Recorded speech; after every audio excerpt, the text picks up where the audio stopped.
Muy buenas tardes. El día de hoy tenemos al doctor Gino Ríos Patio. Es doctor en Derecho por la Universidad de San Martín de Porres, también doctor en Educación por la Universidad de San Martín de Porres, diverso multidoctor honoris causa por diversas entidades educativas, maestro en Ciencias Penales por la Universidad de San Martín de Porres, abogado de la Pontificia Universidad de San Martín de Porres, abogado por la Pontificia Universidad Católica del Perú. eh, Diplomado en Derechos Humanos, Sociales, Culturales y Derecho de la Educación por la Universidad de Ginebra en Suiza, diplomado en Filosofía Política por la Universidad de Harvard, investigador calificado y autorizado por el Consejo Nacional de Ciencia, Tecnología e Innovación Tecnológica del Perú en el nivel 1. Ha sido condecorado por el Estado peruano en la clase de caballero por la causal esfuerzo intelectual. También ha recibido diversos premios, entre los cuales se encuentra el Premio Instituto Vasco de Derecho Procesal y la Asociación Procurado de España, el Premio Carlos Antonio del Río Rodríguez, Justicia, Jurisprudencia y Equidad, otorgado por el Instituto Mexicano de Victimología. Bienvenido, doctor Gino Ríos Patio, a esta conferencia para el curso de Altos Estudios Internacionales. Ya lo he presentado. Tiene usted el uso de la palabra. Le voy a compartir aquí las diapositivas para su conferencia. Muy bien. Muchísimas gracias, Adelante, doctor. por favor.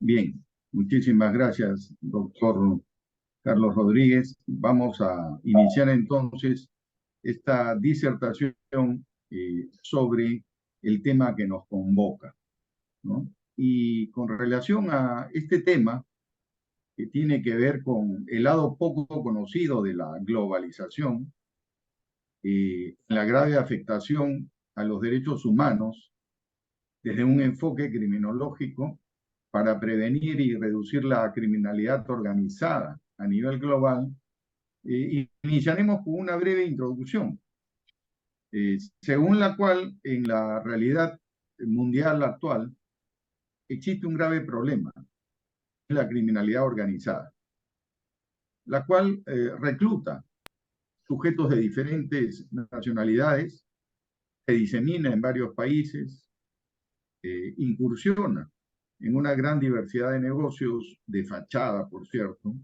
se beneficia con cuantiosas ganancias ilícitas y además perpetra los más horrendos crímenes contra la humanidad. Y el fenómeno en el cual consiste proviene de la globalización y el neoliberalismo, a juicio de quien habla, a la manera de un efecto devastador y nefasto de incalculables consecuencias. Hecha esta brevísima introducción, creo conveniente expresar una sintética visión antropológica de la desviación, en el sentido de que los hechos sociales de una colectividad no son eventos incomunicados, sino acontecimientos de relación. En este sentido, la inclinación natural de índole psíquica hacia el provecho propio, que puede desembocar en acciones ambiciosas, egoístas y desmedidas, debido pues a determinados factores y causas, puede terminar convirtiéndose en costumbres, creencias e inclusive hasta en estructuras organizacionales alineadas con esas tendencias desviadas, como es el caso, creo, que ha ocurrido actualmente con la sociedad global. La conducta del hombre oscila entre el cumplimiento de la ley y su desobediencia, debido a la predisposición de su codicia personal. Pero en la comunidad contemporánea y global ocurre algo mucho peor por dos razones.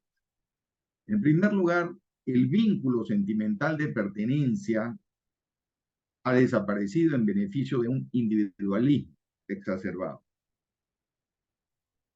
La comodidad, la ventaja y el rendimiento que podemos obtener de nuestro actuar, en perjuicio del otro inclusive, dominan la actuación personal, razón por la cual el nivel de conflictividad es elevado, por lo que el orden es frágil e inestable, cuando por el contrario debiera ser espontáneo y armonioso.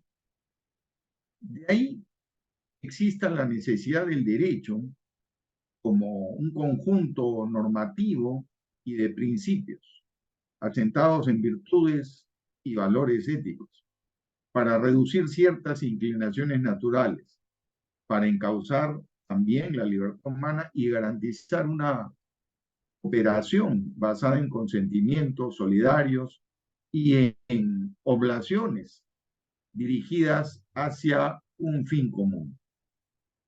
En segundo lugar, el ejercicio selectivo y discriminador del poder punitivo ya no se ejerce exclusivamente por el Estado-Nación, sino por otro Estado hegemónico, por un organismo internacional o mundial, de donde resulta mucho más difícil ejercer la oposición responsable por parte de la población. La finalidad del derecho, lo sabemos, es el orden social, pero cabe preguntarse, ¿quién ha supuesto, imaginado, reflexionado y determinado el orden, o un cierto tipo de orden? ¿Acaso el albedrío, la licencia o la aptitud de quiénes? Obviamente, de los que han creado las normas, o sea, los caudillos, los jefes, en fin, quienes tienen el control del Estado. Entonces, ¿por qué se han dado tales o cuales normas? ¿Y en qué tipo de sociedad se han establecido? Derecho, también lo sabemos y es bueno recordarlo, se origina y luego se desarrolla en una indeligable correspondencia con todos los demás aspectos de la cultura. La antropología jurídica aspira a percibir las estructuras y el perfil de la conducta regulada del hombre. De ahí pues que sea, digamos, indispensable una mirada antropológica, jurídica, para hallar el sistema más apropiado para las relaciones sociales, para conectar actitudes, ¿no? Supuestamente o superficialmente separadas, con lo cual recién podrá entenderse el fenómeno del comportamiento criminal globalizado, que es el tema central que nos convoca. Asimismo, creo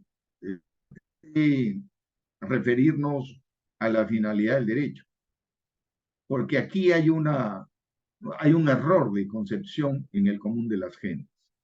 El derecho, como estamos viendo en la diapositiva, es un medio para organizar, permitir y facilitar la vida humana y alcanzar el fin propuesto.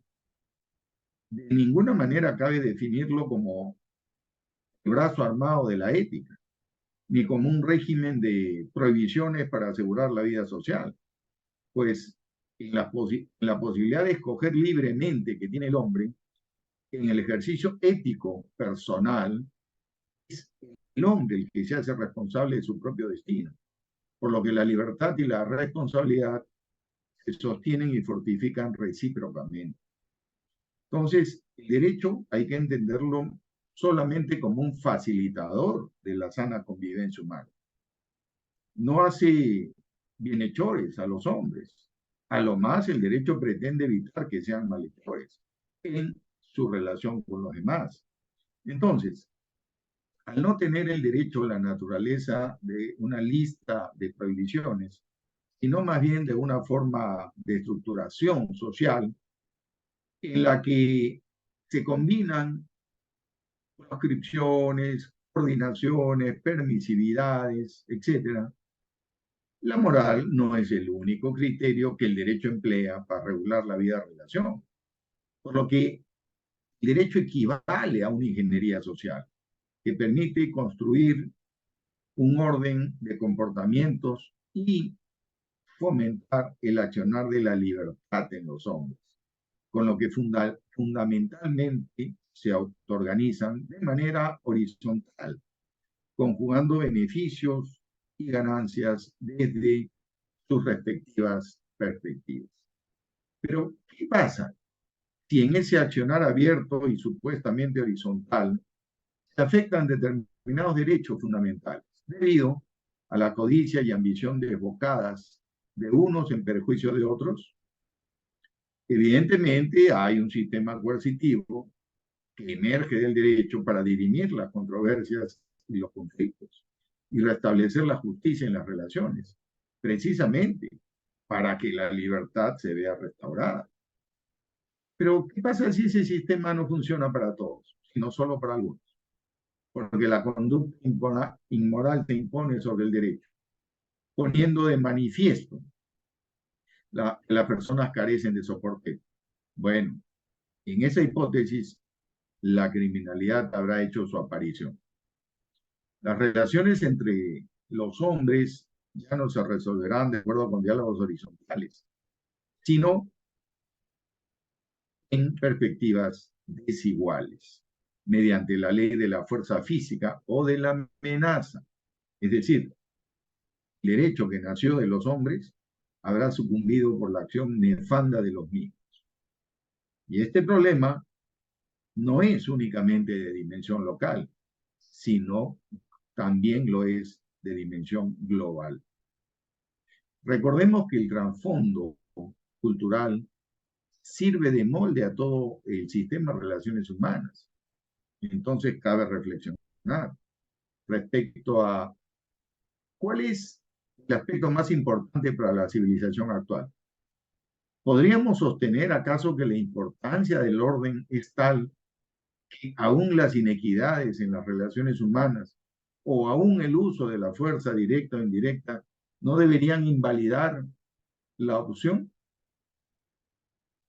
¿Será que más vale un derecho que promueva la libertad aun cuando traiga injusticia?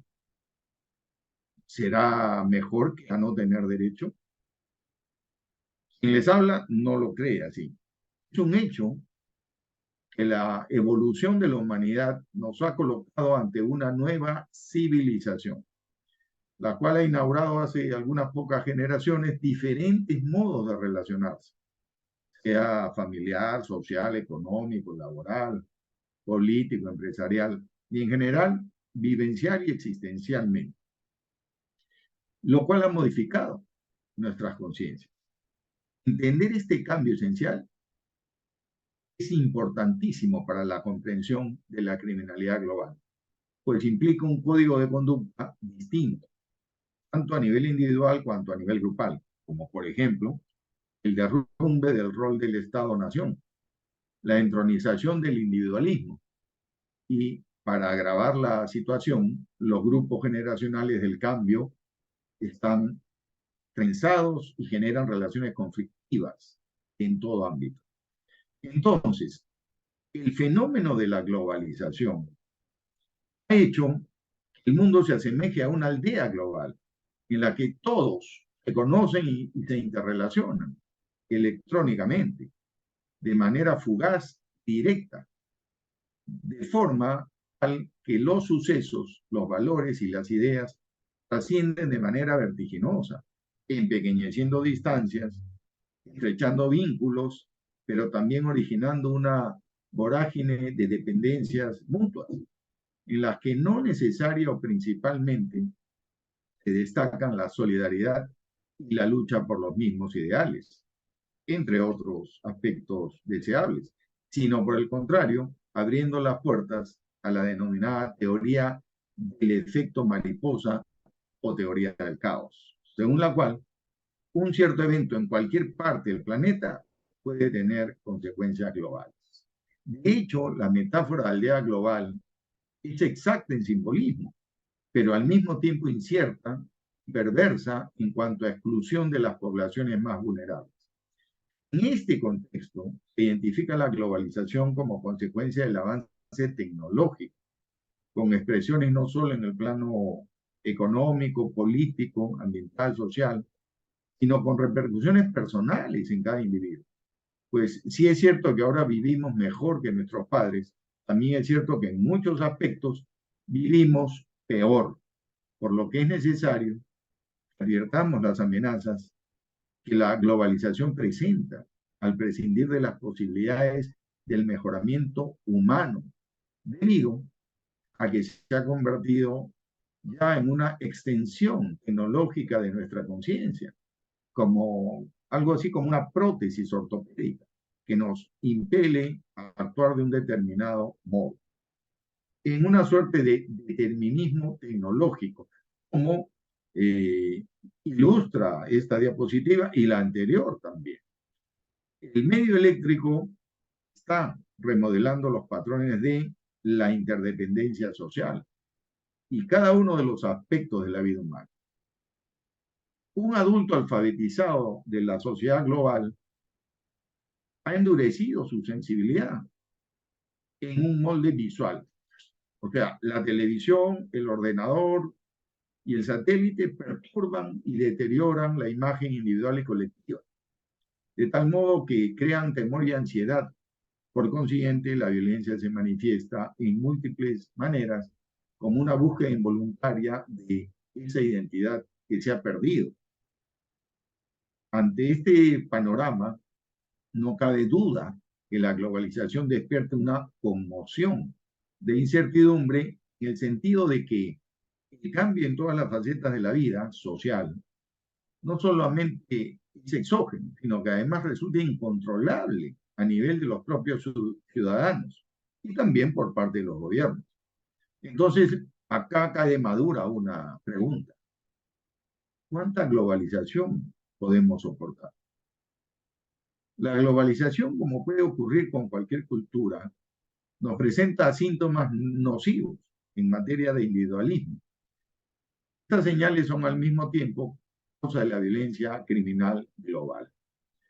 De hecho, a juzgar por sus estrategias, formas, objetivos, la globalización fundada en el neoliberalismo es altamente criminógena, pues las normas del mercado que contrarían las reglas básicas de equidad, las oscilaciones socioeconómicas locales y regionales, y también las incongruencias del ingreso, son el corolario más indiscutible de su visión del desarrollo humano inmoral.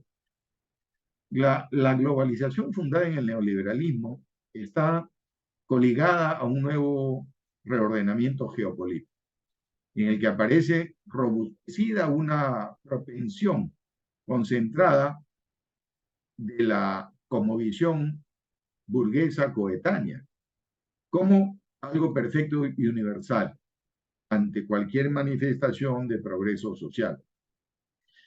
Una globalización más justa estaría en la complacencia de las insuficiencias primordiales del hombre y sus exigencias, a través del aumento de las expectativas de vida, por ejemplo, del acatamiento a sus derechos, a su identidad cultural, incorporando cada vez más a las comunidades más frágiles, con mayor equidad. De nuevo, la globalización fundada en el neoliberalismo propone imponer un modelo cultural a los países sin tener en cuenta su identidad, quebrantando otras culturas nacionales.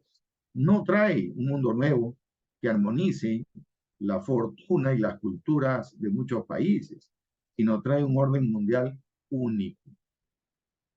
La globalización fundada en el neoliberalismo hace que los individuos se movilicen cada vez más y se instalen en culturas diferentes, con sus propios valores, sin ocultarlos, instalando en las urbes un conglomerado de estirpes.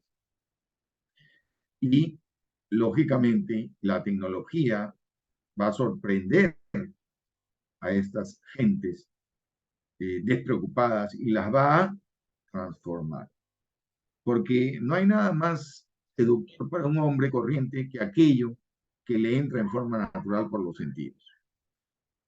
Además de la mengua creciente de la autoridad de los estados nacionales, específicamente en lo económico, la concentración de grandes cantidades de dinero que no encuentran ya lugar para su inversión en constante expansión, la incertidumbre y marginación crecientes originan trágicas consecuencias sociales del esquema neoliberal para los pueblos. El aumento del crimen transnacional, en especial el tráfico de drogas y los delitos medioambientales, la globalización fundada en el neoliberalismo, se presenta más y mejor dotado para solucionar los problemas actuales. Sin embargo, vemos en los países periféricos que hay una amenaza real del incremento de la miseria, de la deuda y de la depredación de los finitos caudales de dichos países. En esta línea, los fines del crimen organizado a nivel global, como son corromper las estructuras gubernamentales, conseguir en el menor tiempo posible la mayor cantidad de dinero a través de actividades lícitas e ilícitas, arruinar los sistemas económicos nacionales, componer elementos de poder, construir coaliciones y ejercitar el poder manejando cualquier medio, destruyen los fundamentos del orden democrático y también de la seguridad internacional, que son valores consagrados en la Carta de las Naciones Unidas. Es posible que en este contexto criminal global, los grupos delictivos reemplacen a los gobiernos en las disposiciones interestatales, sin que el ciudadano común se percate de tal hecho. Además, es tal el nivel de diversificación de las actividades ilícitas de estos grupos criminales que transforman sus actividades estratégicamente, simulando constituir empresas formales para la, por ejemplo, trata de personas con fines de explotación laboral y sexual, tráfico de armas y de estupefacientes, lavado de dinero y corrupción, tráfico de tecnología y material nuclear, tráfico de órganos humanos, entre otros. Por lo que se le reconoce como el problema número uno en muchos países del mundo, por cuanto pretenden fines económicos y hasta políticos, situación que es favorecida por la predisposición de la globalización de abrir las fronteras y distribuir inequitativamente la riqueza. Entonces, el accionar de los grupos criminales organizados globalmente se nutre de la globalización financiera y económica, pues pretenden ganar o crear nuevos mercados, esquivar legislaciones desfavorables y aprovechar de las debilidades de los controles estatales, para lo cual forman alianzas estratégicas a fin de disminuir los riesgos en sus operaciones. Es decir, el crimen organizado globalmente es tan diverso y vasto que aminora la credibilidad y la seguridad de las instituciones fundamentales del Estado, afecta los derechos humanos y contamina el ámbito económico, pervirtiendo la actividad política y complicando la estabilidad laboral, intimidando intereses estratégicos y poniendo en riesgo la seguridad integral de los países. Esta actividad criminal globalmente organizada es muy ubicua, facilita que sujetos comprometidos con ellos se liguen con los más elevados niveles de dirección de la economía de los países. También que funcionarios de gobiernos corruptos sean medios de las organizaciones criminales y que las instituciones y procedimientos democráticos serias, formales, se paralicen. La dimensión de este fenómeno criminal global es tal que es indispensable, pues, un pacto y una colaboración mundial que se exprese en acuerdos multilaterales de extradición, prevención, interdicción, intercambio de información y apoyo técnico. Pero la falta de voluntad política internacional es el principal escollo para neutralizar a este problema criminal, lo cual se expresa en la falta de universalidad ya que hay estados que no han ratificado los tratados internacionales. Existen, por otro lado, factores que causan el desarrollo de la criminalidad organizada a nivel mundial, como resultado de un fenómeno globalizado. Por ejemplo, la impotencia de las instituciones esenciales de los estados, la segregación de significativas partes en los distintos grupos sociales, la alteración de sistemas de comercialización, la elasticidad de las voluntades políticas para combatirlo, el aumento de los movimientos migratorios, la formación de espacios de libre comercio en varias zonas del mundo, las grandes destrezas para realizar las operaciones financieras, la ausencia de justicia social y económica entre países desarrollados y en vías de desarrollo, la porosidad de las fronteras internacionales, la apertura de las economías nacionales, la velocidad de las transacciones comerciales internacionales, el deterioro de los valores morales, la ausencia de coordinación y colaboración a nivel mundial entre los estados, el desajuste entre la legislación nacional e internacional para combatirlo y finalmente la falta de entidades supranacionales para la aplicación de las leyes. Todos estos factores tienen origen y destino económico. Por ello, el significado restringido y limitado de seguridad nacional ha devenido vetusto.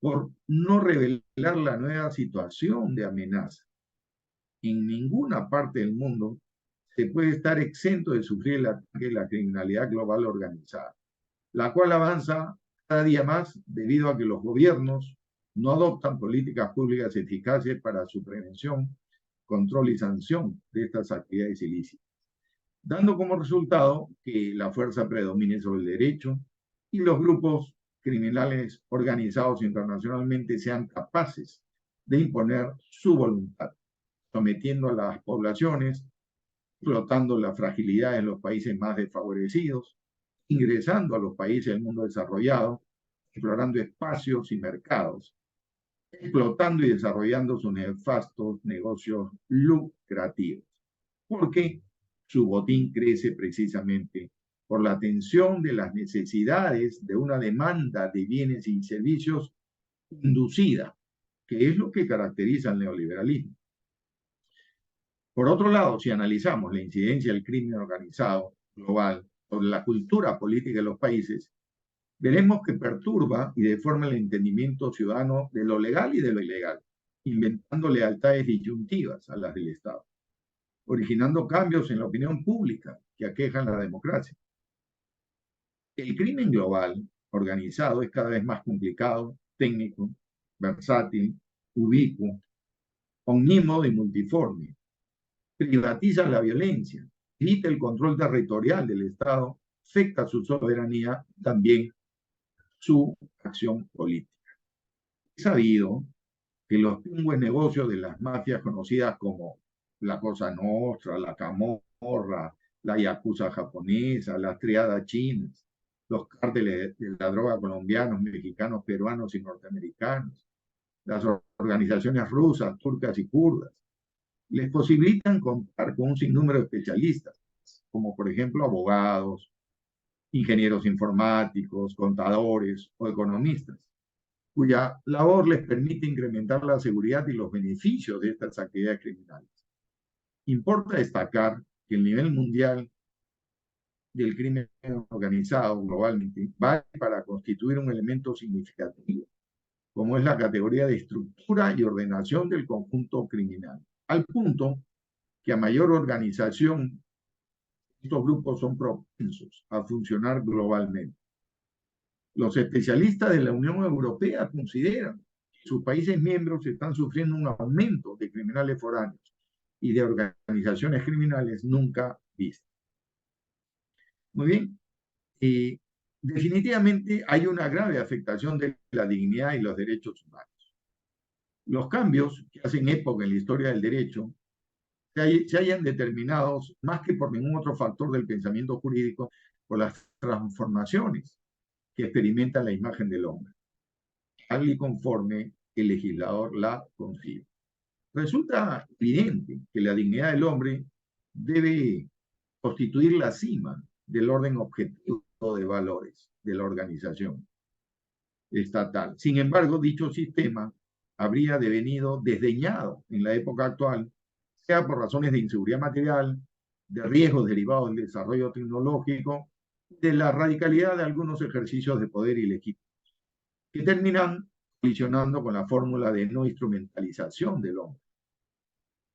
La alienación espiritual, la indigencia material del otro, supone también la alienación e indigencia propias, ¿no? Como enseña el imperativo kantiano, el cual consiste, como todos sabemos, en que tu vida no acontezca sin que hayas contribuido a que se extinga la consideración disminuida de un hombre. A mi entender, la globalización y el neoliberalismo han provocado la quiebra de la dignidad del hombre a nivel mundial. Y por consiguiente, que este sea usado como un medio para lograr otros fines, sea por intereses económicos, ideológicos. El hecho es que se le subordina un precio, se le convierte en un objeto, dejando de ser un sujeto de derecho y convirtiéndose en víctima de la violencia más irracional que se conoce, causada por ambos factores, dinero y fanatismo. Como penúltimo acápite de esta disertación, tenemos que referirnos al hecho de que el sistema penal y su finalidad protectora no han desarrollado en la misma medida y con el mismo alcance global, ocasionando que el avance de formas inéditas de explotación del hombre, de segregación y de ataque a bienes jurídicos se encuentre actualmente sin una salvaguardia eficaz. Y además que la humanidad haya involucionado a niveles de anomia y de la primitiva ley del más fuerte, en un marco de enorme desigualdad. En un mundo así, la pregunta que se impone es, ¿alguien puede seguir creyendo en el derecho? La paradoja es perversa. Precisamente, la era del Estado constitucional, democrático y social de derecho, la época de la constitucionalización de los derechos humanos y el momento estelar de la igualdad de los seres humanos, los hombres son, sin embargo, hoy en día enormemente desiguales. Entonces, ¿alguien puede negarse a reconocer la incapacidad del derecho para generar reglas que sirvan de protección a los desafíos de la criminalidad organizada globalmente? No existe sistema jurídico que protege efectivamente instituciones sólidas. Hay que llenar, pues, este vacío, porque seamos conscientes que las leyes penales nunca eliminan los fenómenos fácticos, pues estos no se evitan con papeles. Las leyes penales habilitan un poder punitivo que se ejerce por razones estructurales en forma selectiva. Entonces, la pretendida lucha contra el crimen organizado está limitada exclusivamente a la represión penal, que obliga a los países a sancionar leyes penales o bajo sanciones económicas, ¿no? Entonces, esto no parece responder a un objetivo serio, como lo prueba la existencia de refugios bancarios en que se oculta el dinero que es producto del crimen organizado en el mundo y que hasta el presente nadie ha tocado, aunque todos saben dónde se encuentran los paraísos fiscales. A esta nueva cuestión criminal, Rayoli la llama criminalidad del poder y la clasifica en criminalidad organizada, abiertamente insertada en el orden mundial, también en criminalidad de los poderes económicos y en criminalidad política de los poderes públicos. Ante este escenario tan peligroso, no ha procedido el sistema penal. Que sepamos, el único paso ha sido la creación de la Corte Penal Internacional para los crímenes contra la humanidad. No ha habido ninguna otra reforma a nivel global, distinta a las habituales características de los sistemas penales internos. Entonces, la crisis del derecho penal pone de manifiesto la incapacidad del sistema para enfrentar este tipo de criminalidad global. En conclusión, considero que la criminalidad organizada globalmente resulta del neoliberalismo y la globalización.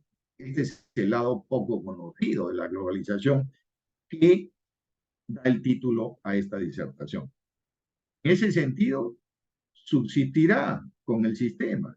Sin embargo, puede ser reducida aplicando la criminología. En segundo lugar, es necesario que toda la población tenga las mismas oportunidades en el proceso de desarrollo humano y democrático, a fin de conjurar los riesgos de una asimetría en el proceso económico y social. El concepto de desarrollo debe ser entendido no como un crecimiento vertical, sino como un transcurso multidimensional y dinámico que tiene por finalidad al hombre. En cuarto lugar, es indispensable un crecimiento gradual de autonomía para comenzar un estilo propio de desarrollo. En quinto lugar, tenemos que ser conscientes que no habrá desarrollo si no hay un verdadero sentido de paz, confraternidad y tranquilidad a nivel global. En sexto lugar, me pregunto, ¿por qué no mundializar las ideas más equitativas que salvaguardan a los menos favorecidos en el mundo? ¿Por qué no contener las consecuencias negativas e inicuas de la globalización neoliberal? ¿Por qué amputar los derechos de las personas que no tienen acceso a la educación, a la salud y a otros servicios básicos? ¿Por qué el actual patrón de consumo incita continuamente al crimen transnacional y al tráfico de drogas? ¿Por qué no se universalizan las ideas más equitativas del desarrollo?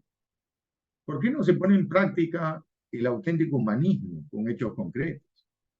¿Por qué se desea aplicar un único paradigma cultural por encima de las culturas e idiosincrasias nacionales? En séptimo lugar, la sociedad de nuestro tiempo es una sociedad de riesgo, resultante de la acción inicua del poder estatal, así como el poder de inmensos capitales desbocados. Por eso es que, como última conclusión, expreso que debemos proteger a nuestra civilización, sin cobijarnos en un manto preceptivo, positivista y dogmático, el cual es estéril e inútil ante la realidad, como lo hemos visto, a fin de redimir el respeto que la sociedad y el Estado en todo el mundo deben a la dignidad humana. Muchas gracias, espero que haya sido de su satisfacción esta disertación sobre el lado poco conocido de la globalización que afecta la dignidad y los derechos humanos y da lugar al origen de una criminalidad transnacional organizada mundialmente. Muchas gracias. Muchas gracias, estimado doctor Gino Ríos Patio. Damos por terminada. Las preguntas que tengan los alumnos del curso se le harán llegar para contestarlas vía virtual. Le Con agradecemos todo mucho gusto. y muy buenas tardes. Muy buenas